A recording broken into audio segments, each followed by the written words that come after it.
kia ora. It's real different from g'day, mate. Thank you for having me. I have spoken for the NZSG before. Did I get the right NZSG before? And ZSG before. How many of you attended the conference last year in Wellington? A few people. How many of you heard me speak last year on my way back? A few, a splash, respectable number. Okay, well, I'm glad to be back. I must have done okay because you have me back. So why don't we get started? And I hope to talk to you about one of my favorite subjects, which is CSI meets roots, forensic genealogy. Look, in the way this all got started, up to about 2005, I was working for NASA, Department of Defense, in high-resolution laser measurement techniques. And we had a company, my partner and I, and we had to close it because the atmosphere was just not right for small companies at the time. So long story short, I had my first book done about that time, Forensic Genealogy, and a contract with a publisher. And just as we were, disintegrating and the walls were burning down around us, closing the company, the publisher decided he didn't want to publish it. So, it was done except for the final edit. So my partner, who is a very out-the-box thinker, suggested, why don't we publish it ourselves? So we opened a publishing company. We did Forensic Genealogy, the original edition, and to our surprise, it was smash. So we went into forensics. And of course, when you're a rocket scientist, you can't have a hobby per se, so you just can't publish a book and retire. You wind up knowing everything on earth about forensics and, working with the equivalent of NASA in forensics, and you really get kind of into it. So what happened was it's got a life of its own. Now I work for, the Armed Forces Lab, and I work cold cases for police, for the military. I've been a part of several Holocaust literary fraud exposures, So in the meantime, the book has a life of its own, and we felt a couple of years ago that we had to update it because the DNA part was kind of getting old. So we published a revised edition, and knowing a lot of people had the original edition, we published just the DNA part separately. So if people wanted to get just the DNA updates, which is the major part of the updates, you could just buy that separately, and so that's still available. I ran out of that, so you can actually order that from me. We have books here for sale, and if we run out, you can make an order for $5 postage from the U.S. We hope to get enough that we can put them in one big box, get the special rate for books and that thing. So we'll fix you up, don't worry. So then, subsequently, we were asked to write DNA and Genealogy by Family Tree DNA for their big whoop-de-doo a few years ago. And this is the basics. It doesn't have the autosomal DNA in it, but it tells you pretty much what DNA is, a little bit of the history about how people figured it out. And also, to make it really interesting, we have these boxes throughout the book. On one part of the box one kind of box is DNA in the news. And that those boxes talk about cloning, gene therapy, stuff like that you might hear on the news, and you don't know what it is, but it will give you an idea of how it works and how it fits into what DNA is. So it gives you a broader idea that it's the same DNA, but it's just used differently. We also have boxes called Weird DNA Stories, where something strange came up and it just defied explanation. But when we thought about it, it gave us more insight into what DNA is and how it works. For example, there's a discussion of chimeras, which are people with two DNAs in their bodies. And these people, they think, were once twins when they were in the womb, but the two eggs coalesced and made one person. And one of those rare examples was actually a mass murder in Russia. And he was a child murderer, and he got away with murder for 10 years because the DNA at the scene of the crime did not match the DNA that they collected at the police station. It turns out it was the same person, but he was a chimera because he had two DNAs in his body. So we have plenty of stories. The DNA of Anna Anderson, who pretended to be Anastasia, DNA of the Iceman, DNA of the cave bear. And they're not really long stories, but little boxes that you can always look up more about them, but that will kind of whet your interest on how DNA works and what it is and how it can get weird if you don't quite understand it. We also have this book, The Dead Horse Investigation, and that subject is a poor man sitting in top hat and tails in the middle of an intersection in Sheboygan, Wisconsin. This photograph went around the world, and it also sort of came to us because we love photography and we analyze old photographs. And we found out through common sense, just plain common sense, we were able to date this photograph to 2 individual days in the 1870s when it could be taken. And that's based on what's in the picture, what you can find in the census, lots of different common sense things, not rocket science.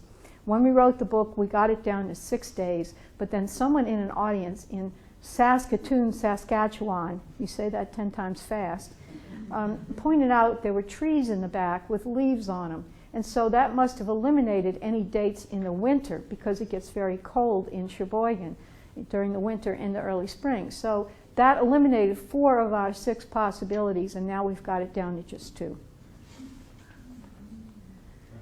But the horse book and the white book are on, you have to put on order because we ran out, but I'll get it to you, $5 order for the books are $35, the white book is $20, $5 for an order shipped from the US. It will come to to the club or to Jan. We'll get it to you. Anyway, my first talk is three sections. One is photography, one is databases, what you can do with records, and one is, at the end, is DNA. And my talks almost never go into websites. And websites, you can look up what the new databases that Ancestry is going to be uploading. New books, I don't do all that. I figured you can find that out from other speakers. What I talk about is how to take your materials and look at what you already have with new eyes. And you will be surprised that there's so much more actually right in front of you that you didn't notice. So I'm trying to encourage people to think differently, look at things differently. You're going to be amazed what you find. I start my talks on photography with a pop quiz. So I'm going to show you a picture and I'm going to ask you a question about it. And I want you to see if you can figure out the answer, if you know the answer. Now that being said, when I show you the picture, if you know the answer off the top of your head, do not shout it out, whatever you do. One of these chairs is equipped with an ejector seat. Don't shout it out. Raise your hand if you want to, exhibit that you're the one that figured it out. That's fine. You'll get an A+ in the class. However, do not shout it out. Here we go. How long was the exposure needed to take this picture?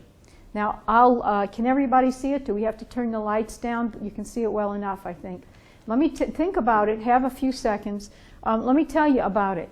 During the 1930s and 40s, our president, Franklin Roosevelt, instituted the WPA, which was a make-work program to get the economy started after World War I and into World War II. So Franklin Roosevelt had quite a number of part of the make-work. He hired a bunch of photographers to go out into the United States and just take pictures of people in their daily lives, of daily scenes, very common places. And if you've heard of Lewis Hine, Dorothea Lange, Eudora Welty, these are all American photographers. They're well known in the U.S. This picture was taken by a man named Frank Delano. He was actually a Russian immigrant to the United States who became a photographer, and he was based in Chicago. This picture is of the Chicago rail yards with the beer sign in the back. He took numerous pictures of the same scene in day and night under different lighting conditions and, different trains in and out of the station. These are the Chicago rail yards, and this is a picture. He eventually moved to Puerto Rico, and he retired and died down there. So anyway, this is one of his photographs, and the question is, how long was the exposure used to take this picture? Raise your hand if you know the answer. Great. Jan does. Ha ha ha. But I think she's seen it before. All right, here, I'm going to give you a hint. Raise your hand. Oh, there's Jan again, yeah. I'm going to give you one more hint, all right? Oh, there's another lady in the back. Good, good, good. All right, a couple of people are kind of waking up. Here's the last hint you're going to get. It was 4 or 5 minutes. Got that, everybody? I actually showed this to a friend. She thought that was a beer bottle or some ornament on the front of the clock. Duh. No, it's the hands of the clock are smeared. So the exposure was 4 or 5 minutes. Now, if you go back to the original picture, everything you needed to know to answer my question was right there in front of you. It's just a question of how you looked at it. All right, here's... How many actually noticed that there was a clock there? How many of you noticed the clock? At least noticed the clock. Oh, there's a splash. There's a few. Not many, but even when I zoomed in and showed you half of it, who saw the clock then? You could see there's a clock. All right. So you had enough. I gave you enough rope to hang yourself. No. All right, here's one. I'm going to give you several tips on how to look at old pictures. What is the best clue to finding the date that this picture could have been taken? All right, I'm going to count out to 3, and I want everybody to say all at one time what they think the clue is. 1, 2, 3. Yes. No, it's not the hat. Most of you said the hat. Buttons, no. The pin, no. Lipstick, no. Collar, sorry. Sleeves, no. Think at the top, that's a tear in the picture. But that's good, because people think it's a light bulb or something. Okay, guys, what about the shape? What about the curtain in the back? Where was the picture taken? Bingo. All right. When was the photo booth invented? 1924. You can look this up. So 1924, and it was invented by, you get into really interesting stories. It was invented by a Russian immigrant to New York, and he had been an itinerant photographer along the Trans-Siberian Railroad. So during those long train rides, he sketched out his idea for a photo booth, and when he came to New York, he actually built one. And it became all the rage. It was 1924, and all the politicians were going down to get their pictures done. All the people from the movies, and they didn't have movies, but theaters, and all the people in the Wild West. And so it became very popular. And in the year after that, I think it was 25, his patent got bought for the equivalent of $10 million.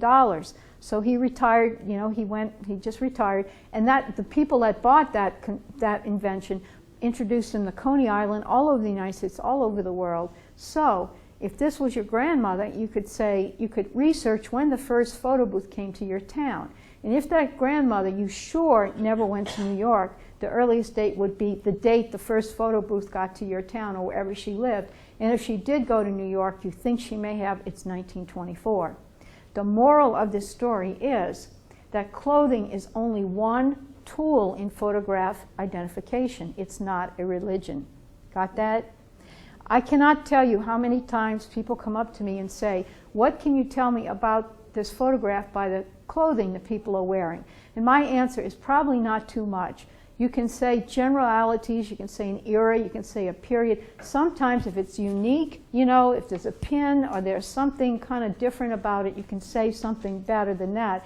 But, people wore hand-me-down clothes. People kept clothing for a long time. Even photographers had a wardrobe that their subjects could choose from. So the clothing is a general guide. There are some styles like the Roaring Twenties and the flappers or the bob cut, that you can get more information out. But in general, clothing developed incrementally. There wasn't a big bang where something changed and everybody went out and bought it. So I want to say that sometimes, when you're just daydreaming and you're driving or you're sitting somewhere waiting for somebody, you have these stories that come through your mind. And one of mine is that I'm at one of these talks and somebody comes up to me and there's a picture of a woman sitting in a boat, in like a little rubber boat. She's smiling, she's wearing something, and in the back there's this huge ocean liner that's tipping and going down. There's pandemonium, people are jumping in the water, there's screams in the background. The guys have horror in their faces. There's the White Star Line written on the boat, and the person comes to me and says, what can you tell me about the date this picture was taken by the clothing the woman is wearing? I have that, and I usually say, well, not too much, I'm sorry, I can't help you. So clothing is not the answer, it is a tool, and I have come across photographs where it was the thing, but in general it's just a tool, it's not a religion. Sometimes the best hints to photographs are stuff you can't see. In the mid-1950s, some of the companies that manufactured print paper started doping that paper with fluorescent dye. So if you hold the, snapshots under a black light, like you have for African violets, they will glow if they have the fluorescent dye in them. This is 5 pictures from my family collection, and on the left, that one is taken in 1927, I think, 29, and it's dead. The second one is 1954, that's my mom at her wedding shower. So it's glowing, it's brighter than usual, so okay, that's glowing a little bit. The next one is 1957, that's me in my little cowgirl outfit, and it's glowing. The next one is 1965, it's dead. And the final is 1979, and it's glowing. So the rule of thumb is if it glows, it was taken after the mid-1950s. And if it doesn't glow, you can't tell one way or the other because not all of the papers were doped with a fluorescent dye to make them look whiter.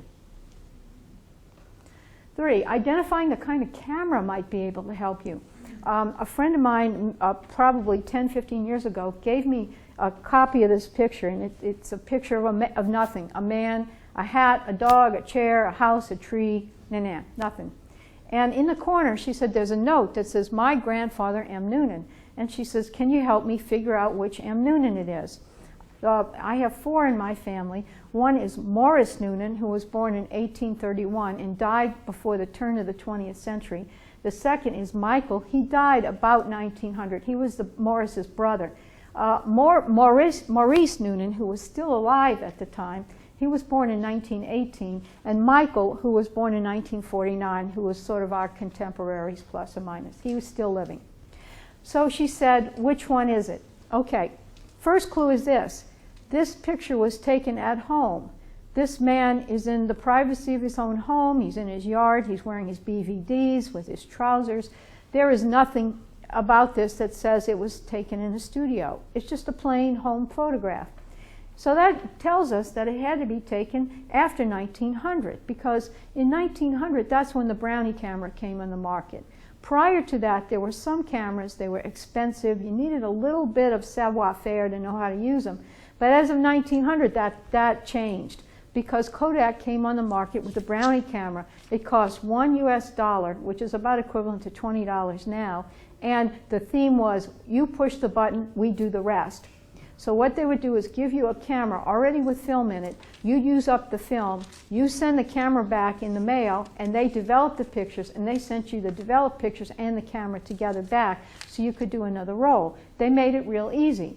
So for the first time, people could go around taking pictures in their own home. A poor guy got a snap of him and his BVDs. So that pretty much eliminates the first 2 people. All right, so we had Morris Noonan, who was an old man at the time, and Michael, who's a middle-aged guy. What else can we do? Well, I went to the Brownie camera website, and I realized that the shape of that picture was indicative of the shape of the negative that took it. We assume it hasn't been cropped, and that negative was the same size as certain kinds of film that would fit in those Brownie cameras. So I looked up on the website, I measured the picture, it was 5 by 4. The actual dimensions don't matter, it's just the relative shape. And I found out there were 5 or 6 film sizes that came with those size negatives.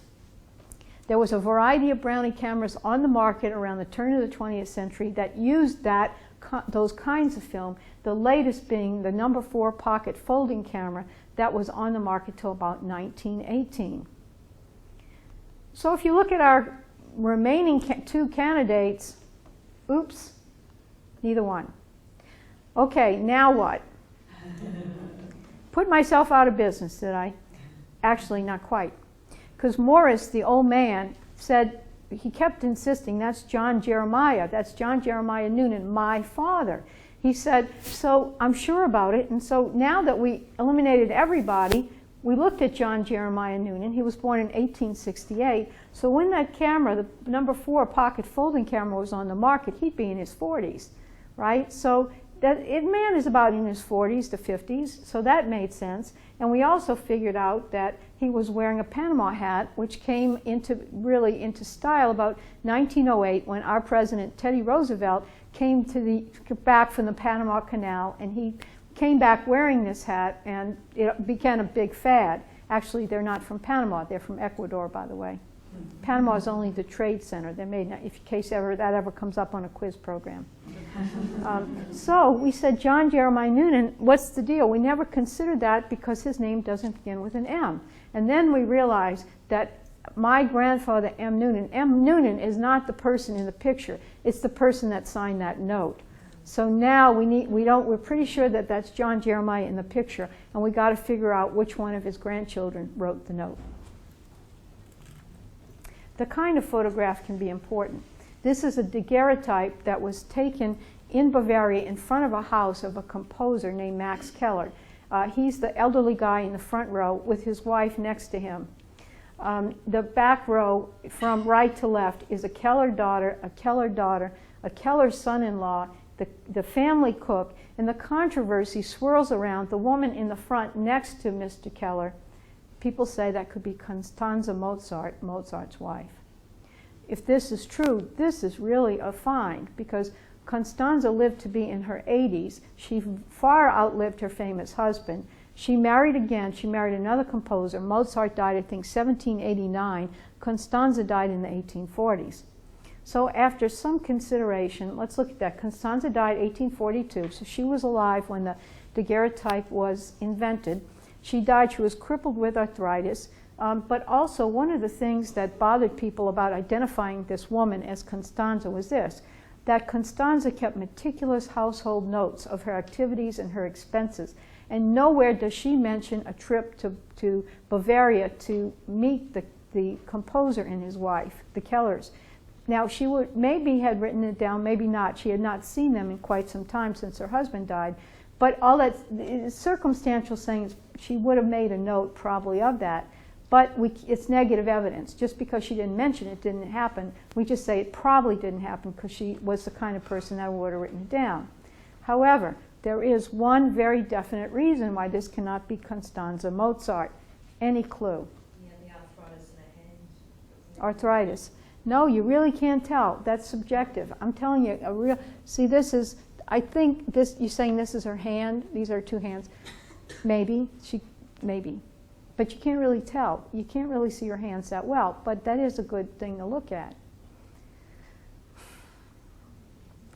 Okay, this is, what, somebody? Wearing a widow's cap? She's not wearing a widow's cap, I don't know. I don't know, could be something that looks like a widow's cap.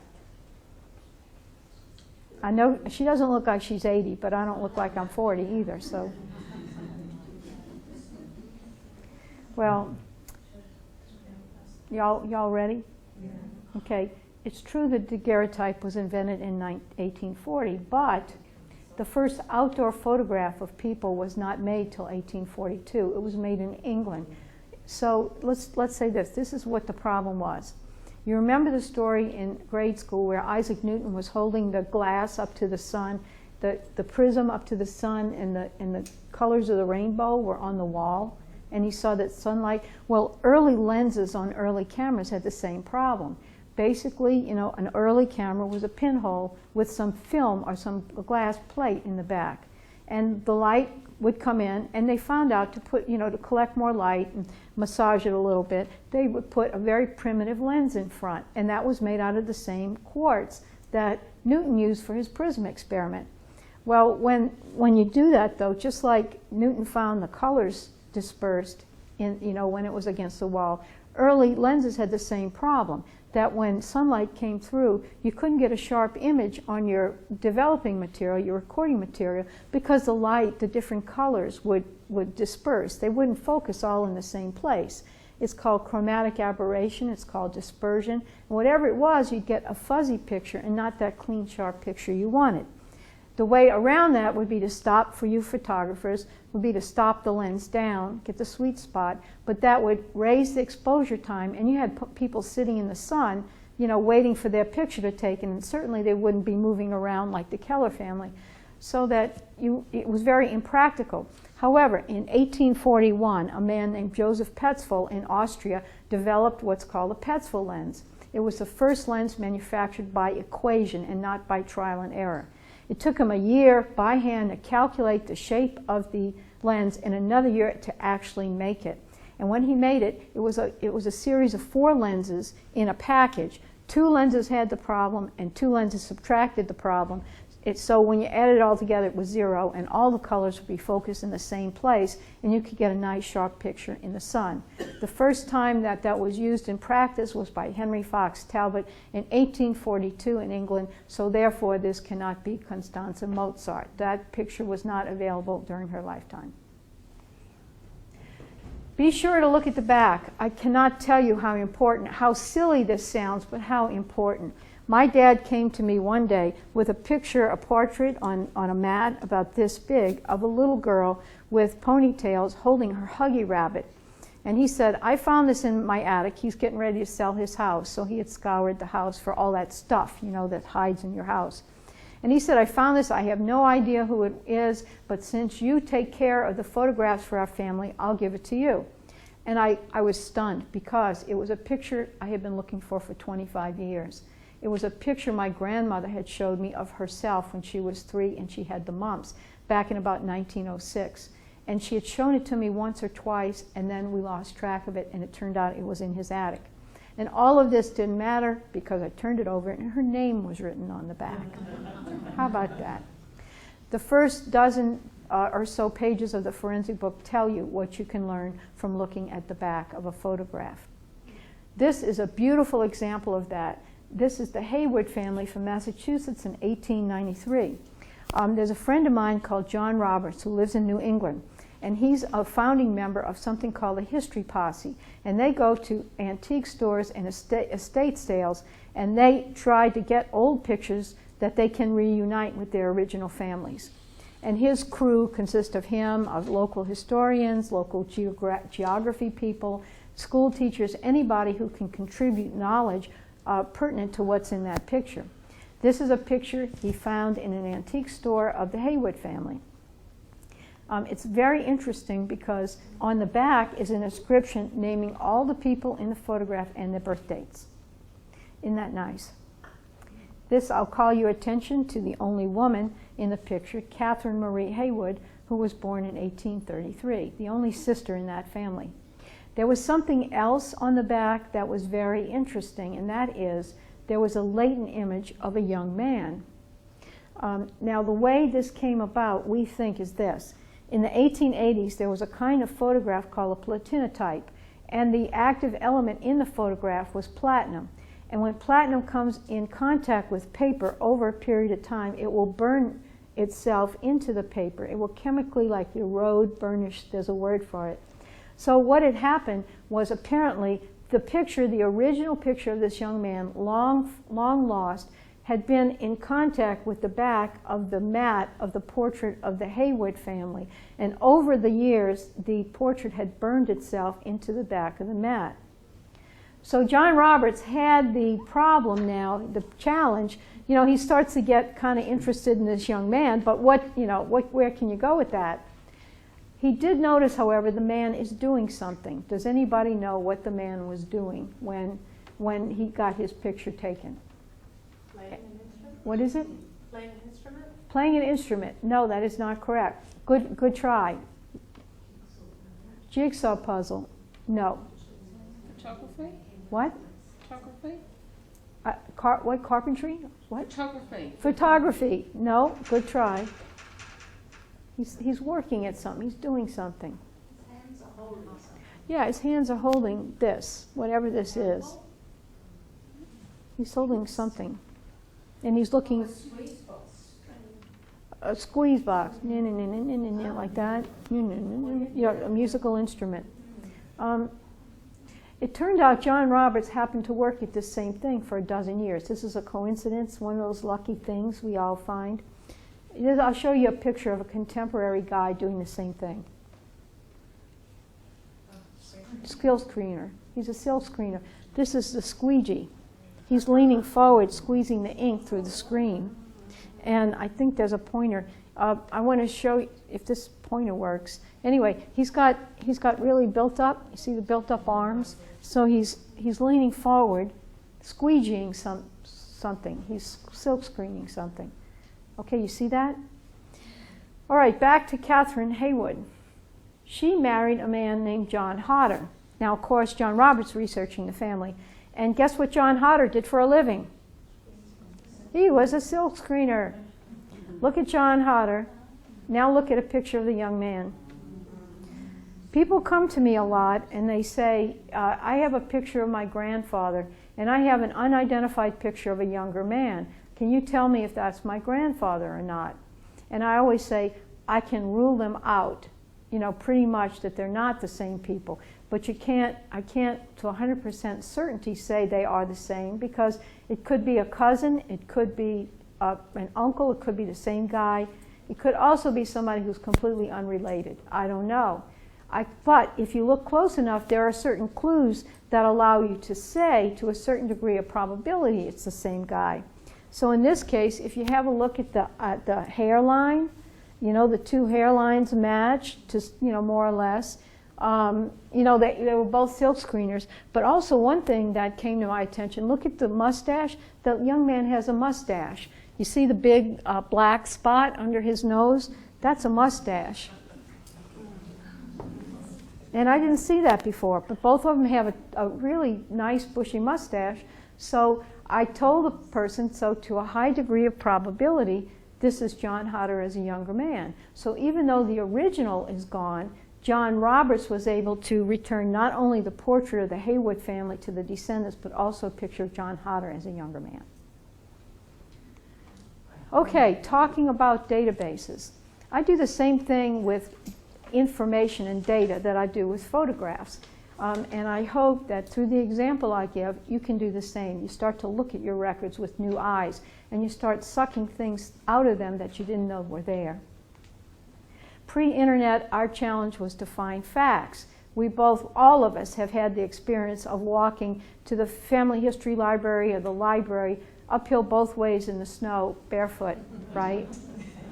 And in those days, you'd crank the microfilm, crank, and if you found a birth date, a burial record, any kind of record of an ancestor, it was a good day, right?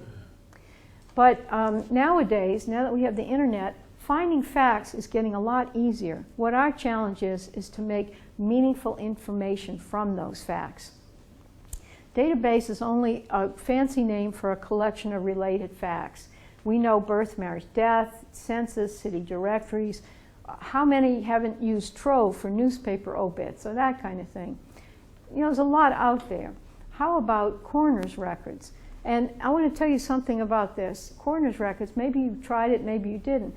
But if you do go back to the family history library, you do work with microfilm or microfiche or any kind of set of data like that, make sure you look at what's on the whole microfilm reel. Because I have found, while looking up something, I'm really looking up something, you know, very small set of records. And I keep cranking the microfilm, and I find out there's a lot more on the microfilm that's not in the catalog. So in one case, I found a set of coroner's records from 1860s in New Orleans that were real gems. And in fact, I put a lot of them on the CD in the back of the book so I could share quite a few with them. I couldn't put them all in the book, but I could put the best in the CD. So, okay, coroner's records is an unusual thing to look at if you haven't thought about it. Police records, coroner's reports, that is older ones. But I want to also give you a heads up. There might be stuff there that you don't know about because it's not in the catalog. So crank back and front to see if there's anything that you don't know about. Another thing is medical records. All right, I didn't include it today, but I've done a lot of work on hospital records. And hospital records are exquisite because hospital records usually, when you do census records, you know, you see a lot, or other records like that, you see a lot of misspellings. You see a lot of names that were not, you know, written correctly, a lot of ages that are off.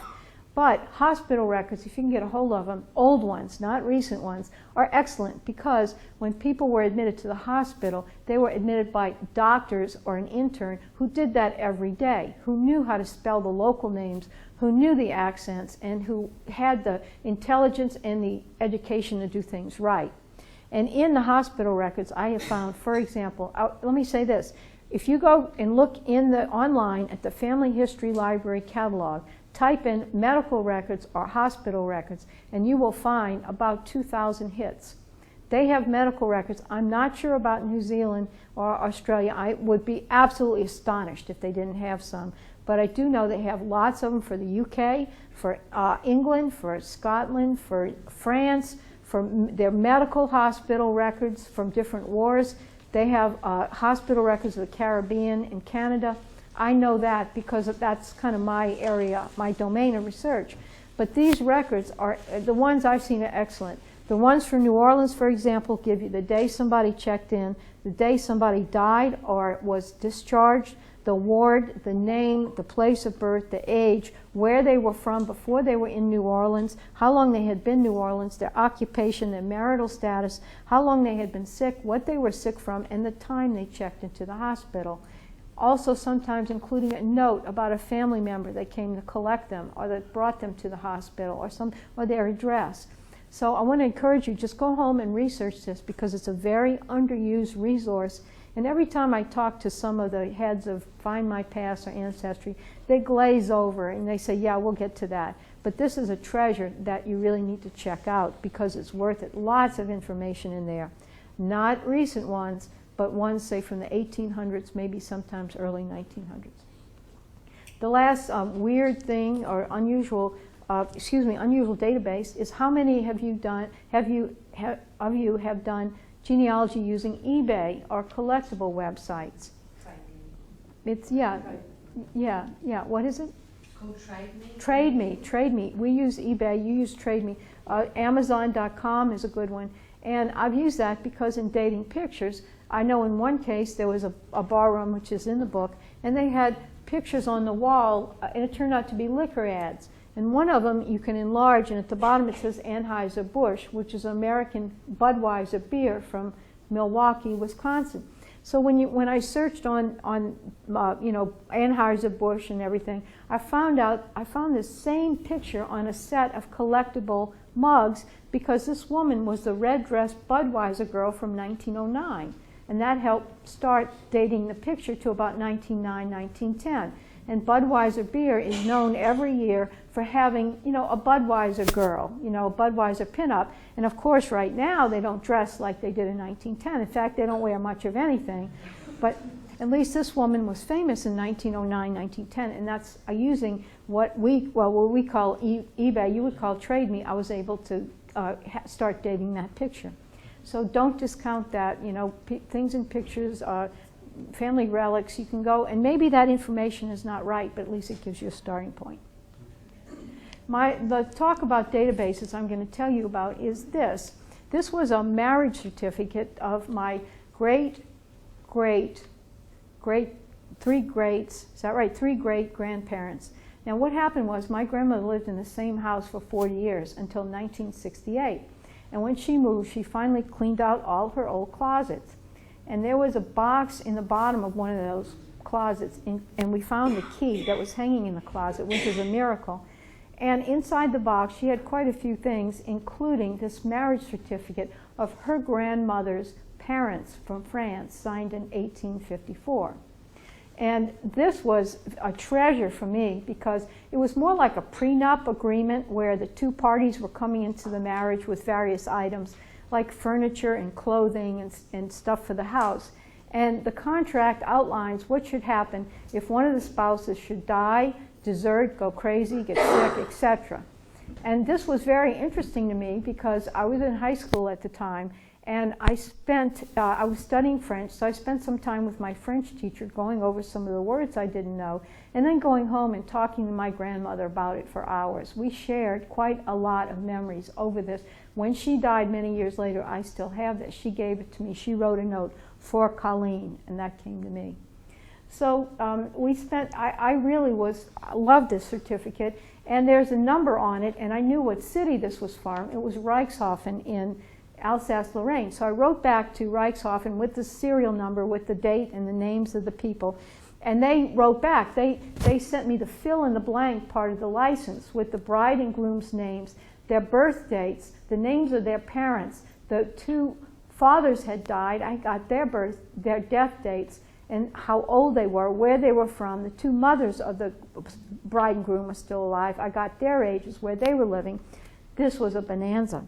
So of course I wrote back to France again with all this information, and they sent me more about their parents. And I wrote back to France again, and they sent me more information. I wrote back to France again. This went on for a year or two. And finally, I requested a death certificate from 1784, and this is pretty good for doing this in the 1970s. I had gotten back to 1780s or something like that, 84, and I requested the death certificate of this guy in Alsace. And when their response came, they had his birth certificate in it, and they had one other item, and that was a note written in French that said, "We have no further information for you, go away." It sounded pretty nasty in French. I'm, kind of translating for you. So, okay, I got the message, and anyway, life changed. I was finishing school. I had to get a job. I had to move. I had to do this, had to do that. And so I left it go for about 20 years. In the late 1990s, when the internet started kicking in, I became aware that there was this new revolution in genealogy, and maybe I could do more with this. I was no longer living in New Orleans, and I'm from New Orleans, and when I was living there, I didn't realize this, but in the 1970s, when I started this, I was actually working with all the original records. Being naive, I didn't know that. I didn't value that. But now living in California in the 90s, I couldn't do that anymore, and I had to learn about the Family History Library. So I had the Family History Center near my house, and I went over there and I started looking through what they had in the catalog. And I said, maybe there's more to this whole family here. Maybe I should just check into that. And to my complete astonishment, I found out those people had lied. Those dogs lied. They're just trying to get rid of me. Darn it.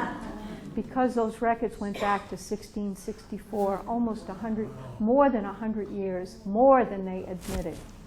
This is the first page of the Baptismal Records of Sigelsheim, where the Alma family traced its ancestry. And the first page was filled out on September the 30th, 1664. How about that? Furthermore, let me show you this. This is the death certificate of my 10th great-grandfather. He died April the 25th, Anzac Day, yes, 1679. And I'll read it to you. It said, the 25th of April died the Honorable Mr. Michael Alma, who was at the time of his death without the sacraments provided. He was about 77 years old. He was frequently called on to be like a judge or a councilman. He was a citizen of Sigelsheim, and he was buried in the upper cemetery of Kiensheim in 1679. This was amazing. This is where this family lived. The blue line down the center is the Rhine River. Strasbourg is at the top, and France is on the left. Germany's on the right. The Rhine, cuts them down the middle there, and then that forms the boundary of the two countries. Sigelsheim is near Colmar, where the red and yellow star is. It's south of Strasbourg. There is now a highway going down from Strasbourg to Sigelsheim. Okay, this was great. So what I did was I started transcribing the records from 1664, trying to find out where the Almas married into, who they knew, where their children went. So it's really funny because I knew my family back from now to several generations, and I knew them forward, but I hadn't quite connected the dots to get the whole story. This is what I found out. I thought there'd be tons of Almers in this town, but there was just one family. And this amazed me because, it's a common name. They had Michael and Anna, who were the parents, and they had 6 children. Magdalene, Anthony, Anna, Jacob, Anna, Margaret, Michael Jr., But something was very strange. What's wrong with this picture? Anybody? 50 years between the children. No, there's 16 years. What's that? The mother's age is just a tad out. What do you mean a tad out? Well, 31 and 69. At 39, she's 31. But 14 years later, she's only 10 years older.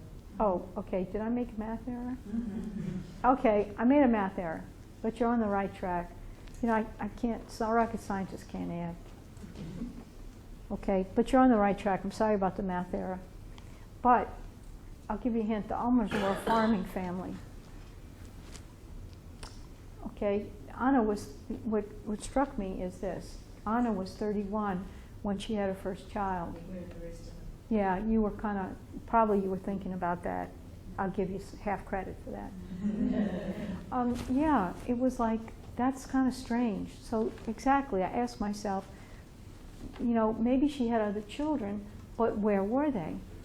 So I said, is there a reason the Ulmers would be refugees to this area? Could they have come from somewhere else? And the name was Ulmer, which is German, so I figured maybe they came from Germany. And the women were called Ulmerin.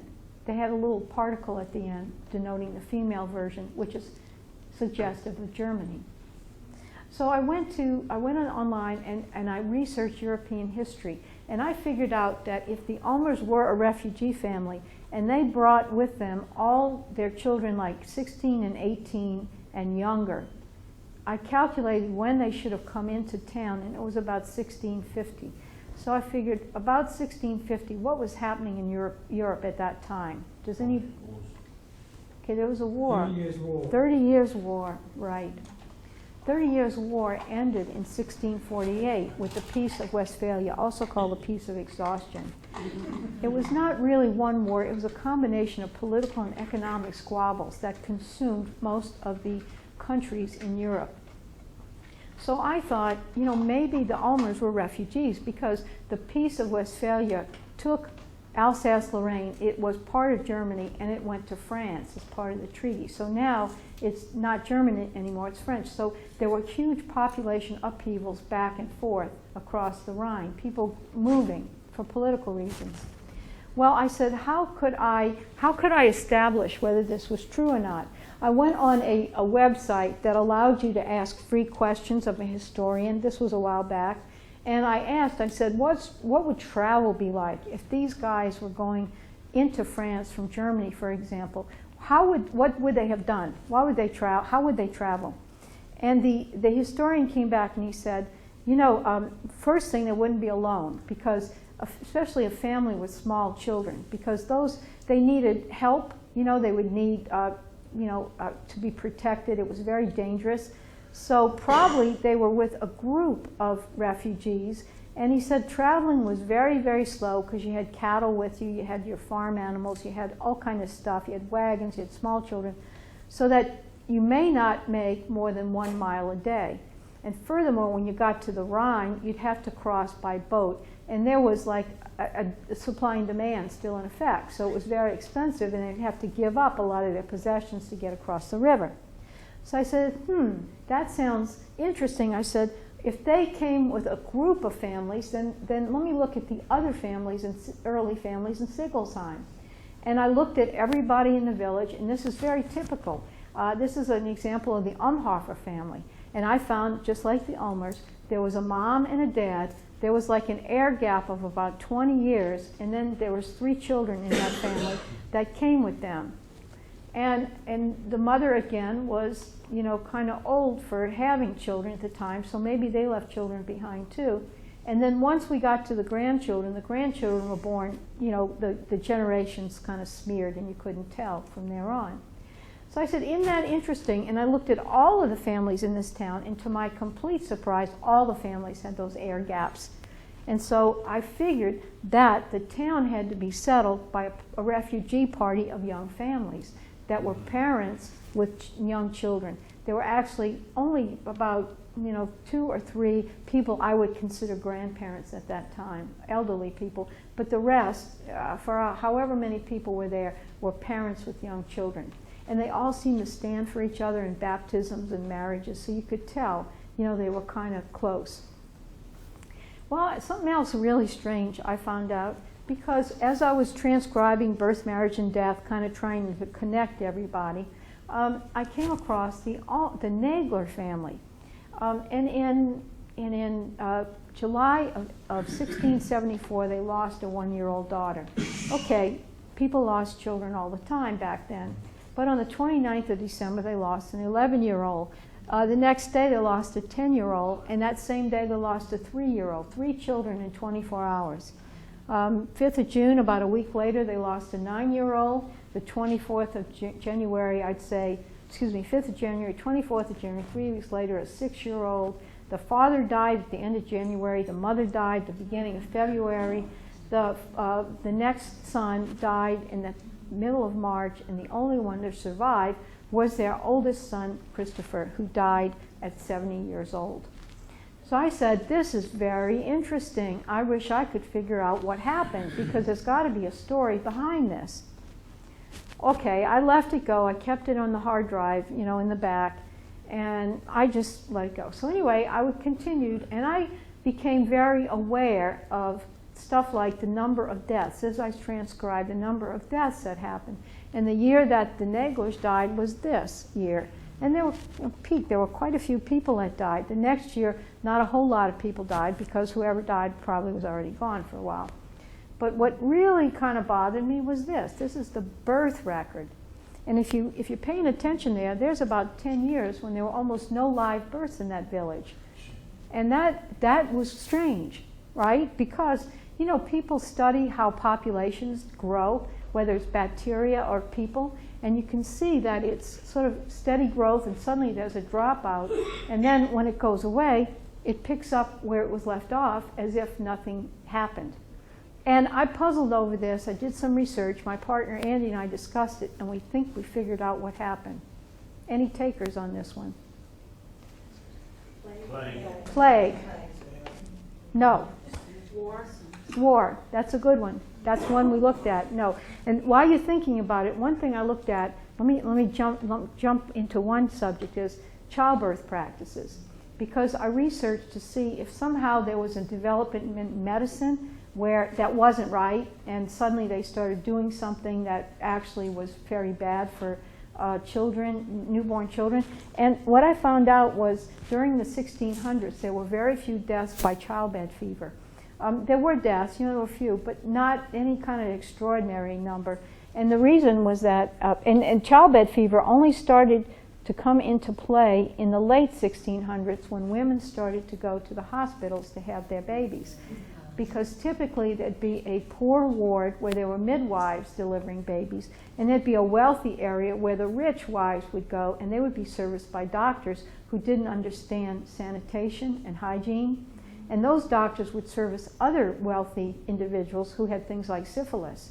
And they wouldn't even think about going and helping deliver a baby right after that. That's their expertise, and that's where childbed fever started to come into play, because the women were starting to catch the diseases from other people. So at that time, wealthy women were even begging to go to the wards and be helped with midwives like the poor women, because the mortality rate was so much lower in the poorer areas than in the richer parts of the hospital. It wasn't childbirth practices. So all the deaths that you saw in the 1670s, Yeah. before, did that kind of remove the fertile population? Okay, did the deaths in the 1670s remove the fertile population? It couldn't have, because when it got fixed, it went back as if nothing happened. Yeah. All right, let me tell you what we think it is. Has anybody heard of ergot? Ergot is a fungus on rye, and at that time they thought it was part of the grain. They didn't know it was a fungus. And so ergot was known to midwives in the Middle Ages. They gave ergot to women on the verge of delivering their baby to help stop the hemorrhaging during childbirth. But if a woman ingests ergot too early in her pregnancy, she'll have a miscarriage. There are three kinds of ergotism. There's gangrenous, there's convulsive, and there's hallucinogenic. And it's the original source of LSD. So just by noticing that lapse of birth, I found a village of my ancestors that was on LSD for 10 years. That explains a lot, I know. A little bit about ergotism, because it's fascinating. It was called St. Anthony's fire because people that ingested it, they had such pains in their extremities, in their hands and feet. And these people would go to make a pilgrimage to St. Anthony's shrine to try and be cured. And along the way, they'd feel better because they weren't eating the same food. And they think they were cured, but unfortunately the damage that ergot does to your immune system is permanent. And they'd come home, they'd resume eating the same food, and they would die. The second thing, ergot only comes out with hot, wet summers followed by cold, damp winters. Now, this is really interesting too. There's a whole other thing I read about, and the question is, France was just coming out of the Ice Age at that time. It's known it was a rye-growing region, but they had hot, wet summers followed by cold, damp winters. The hot and wet brings out the fungus, and the cold and damp in the storage bin changes that into the alkyl poisoning that kills people. And this is also interesting because I had to read about how you reconstruct weather records from 500 to 1,000 years ago.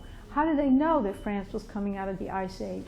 Well, they used tree rings, they used ice cores, they used diaries about when the river froze or when it thawed out, when the birds started singing, when certain species of birds started appearing in the area in the diaries.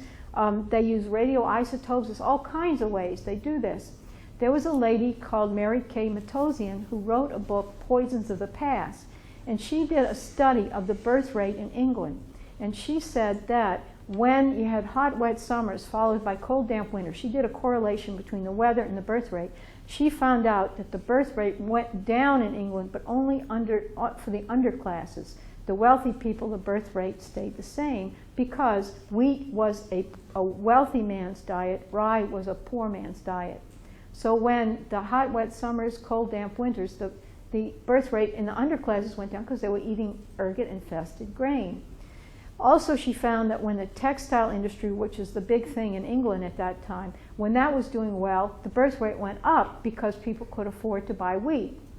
And when the textile industry was not doing well and there wasn't a lot of jobs, people went back to eating rye. They couldn't afford the wheat, and that's when the birth rate went down again. So she was pretty sure that this was because of ergot. Ergot affects young children, teens, and elderly. If a child is eating boiled food, they're fine. That kills the poison. But the minute the child goes on hard food, like bread, he will be open to ergot. And these categories, young children, teens, and elderly, are the ones with the worst immune systems, the less than optimum immune systems. We know that teenagers eat more carbohydrates per body weight, per body kilogram than anyone else. So they're affected, of course, the elderly, because their immune systems are aged. So this, in a way, explains why the birth rate could recover, because the people that were the least affected were the childbearing early adults that could continue to have children after a while. And the most fascinating thing I found out about ergot was that it was a cause of the bubonic plague, because they went back, reconstructed the weather records from the 1300s when the plague was around, hot, wet summers followed by cold, damp winters. So what was happening was that the rye was infested with ergot, the rats were eating the grain, they were dying of ergotism, the fleas were jumping off of them and attacking people, biting people who had also been eating ergot and didn't have any immune systems, and that almost wiped out Europe. Believe it or not, it was also the cause of the Salem witch trials. Hot, wet summers followed by cold, damp winters. And when the people started eating ergot, they were ingesting LSD, so they were hallucinating and convulsing. And the only explanation that the people in Salem had was that was witchcraft, and they put many people to death.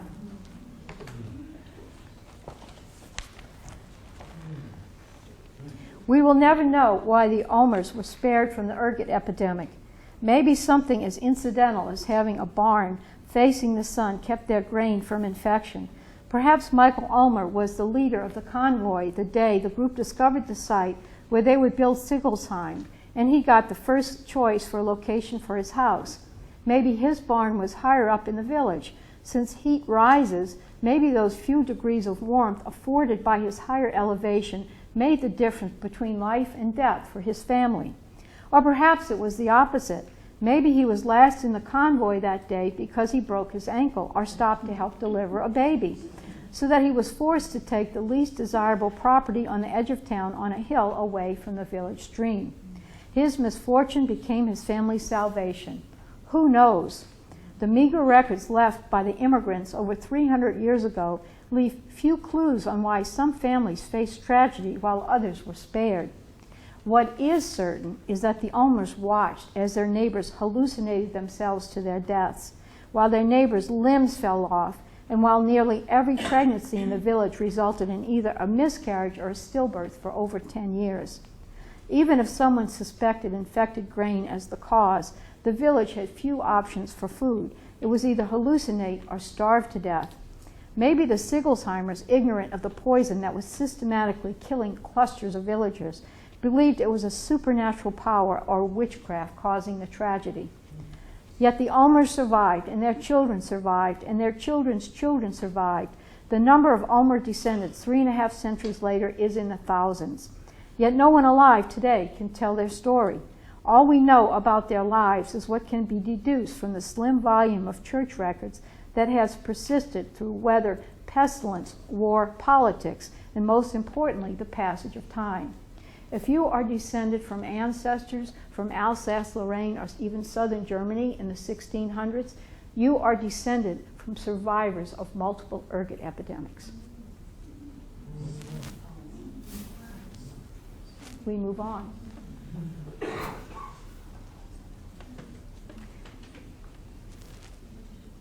Using DNA. This is the third part. How do you use DNA? You know, what is it good for? Well, DNA basically is this. You take DNA number 1, you match it against DNA number 2, and the question is, do they match or don't they match? That's all you need to know about DNA. Okay, class dismissed. Just kidding. So if you're in the police and you find unidentified remains and you got to figure out whose they are, you try and snag a possible relative. And if they match, you have one answer. And if they don't match, you have to try again. Paternity. If you're trying to find out, a woman tries to find the father of her child, establish the father of her child, then she'll go out and she'll find candidate fathers, and the authorities will compare it. And if they can find a candidate that matches, they have one answer, and if they don't, they have to try again. In the third case, for ancestry, when you get your DNA tested as a genealogist, you go out and you match it against possible relatives, and if you do find a match, you can go forward with that, and if you don't, you have to look further for DNA cousins. So really, the whole process is you take an unknown and you match it against a known, and you try to get some answer. If there's a match, great. If there's not, try again. A frequently asked question I get is, my Uncle Fred is dead. Can I use his envelope, fingernails, toothbrush, hair to get a DNA sample? They said, I have a letter my Uncle Fred wrote my mom in the 1950s. And can I use it to get DNA, Fred's DNA? He's gone. He's the only male that was in my family. And the answer I give is probably not. And there are two issues. The first one is contamination, because whether it's a letter or a toothbrush or a lock of hair, somebody else has probably handled it. And that means it's been contaminated with someone else's DNA. So probably not. You'll get more than one DNAs and you can't untangle them. The second thing is that DNA breaks down under heat, exposure to heat and humidity, even ambient-wise. So unless you have that letter or that locket in a freezer for 50 years, probably the DNA has degraded. Now furthermore, heat and humidity cause bacteria to grow. So after a while, that bacteria in itself can cause DNA to degrade even further. So you may come up with a DNA soup where most of it's bacteria, and what the stuff you want to get is small amounts in that soup. So in the end, really, the answer is no, these relics really don't work. Even if you did keep that letter in a freezer, probably somebody else has handled it, so it's going to be expensive, and you probably won't work. Oh, I got to hurry up? Okay, I'm just about done. Okay, I swear, I'll hurry up. Provenance, I want to say that somebody came to me, there was a contractor, a big burly contractor, Slavic contractor that came to me who wanted to build a house. And he built a house for a customer, and when he was done, the guy couldn't pay him. So the guy offered him a flag and said, instead of payment, would you take this flag that's been in my family for a long time? And he wanted the money, he's a huge guy. But his wife said, no, take the flag, take the flag. If the guy can't pay you, take the flag. It's worth something, it might be worth something. So he took the flag. Well, they started looking at this flag, and it turned out that they found a woodcut of George Washington's inauguration, and there was a sort of, it looked like the same flag in the woodcut. So they started wondering if this flag was authentic. And they consulted a flag historian that looked at the size of the stripes, the stitching, the material, so on, found out that, in fact, it really did seem authentic. They tried DNA testing, dye testing, and the dye, chemistry of the dye, all was consistent with the dye from the late 1700s. So he came to me and he said, what about DNA? Can I try DNA? And I explained to him the contamination issues and the environment and so on. But after some discussion, we found that there might be some worth to this discussion, because he said the man that gave him the flag was named Cy. His father was Hewitt, so he was Cy Hewitt. His mother's maiden name was Young, and of course he had grandparents by those names. So he explained, after discussion, we found out, of course, he's got a Young side of the family, and one of Washington's seamstresses was Rebecca Flowers Young. So I said, the Young family, that's interesting. So I said, if your mother has a brother, then maybe what we can do is look at the Young Flowers family from way back. Now, you guys are descended from convicts. We take pride in being descended from early politicians, which is really the same thing, if you think about it. And many of these genealogies have been worked to the present. So I said, why don't you find, if you have a maternal uncle on the Young side of the family, you find a living descendant of Rebecca Flowers Young, a male that can take a DNA test, and if they don't match, it doesn't mean anything, right? It could still be authentic. But if they do match, you've got some kind of way to support the fact that flag has been in their family for generations, the authenticity, and it could be authentic. So in reality, what we did was we wanted to take the pedigree of the Young family and really establish the pedigree of the flag instead. I'm done.